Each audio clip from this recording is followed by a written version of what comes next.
I'm Ranger Mike Gorman with the Richmond National Battlefield Park. I'm one of the historians that works here. And we see a lot of people that come into Cold Harbor. When they think about the Battle of Cold Harbor, they only think about one day, June 3rd, 1864. But Cold Harbor was a campaign that lasted almost 2 weeks and featured fighting on many days, one of which is June 1st, 1864.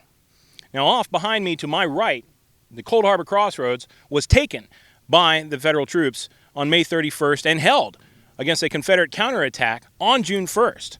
So when the Union troops captured the Cold Harbor Crossroads, that gave them access to 5 roads, 2 of which led obliquely into Richmond. And so it becomes very clear that the main action is now going to be right around where we now stand.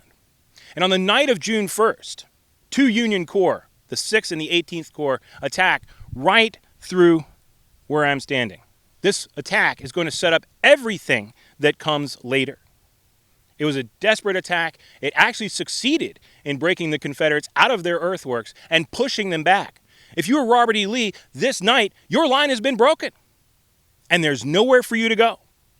Behind Lee's lines is Richmond, and between the Army and Richmond, a mile-wide swamp called the Chickahominy River. It's setting up for a desperate last stand on the part of Robert E. Lee and the Army of Northern Virginia. This is the area of the attack. This is where it stepped off from. This is where the men that were wounded fell back across. There's an amazing sketch made on the day of the battle, and you can see this happen. You can see wounded men streaming back across this ground as the attack pushes forward at the Confederates in the distance over there. And what a great opportunity we have now to expand our story of Cold Harbor from what most people think about as a very singular event on June 3rd to a more all-encompassing one that takes in the entirety of the battle, including the terrible fighting that occurred right behind me on June 1st, 1864.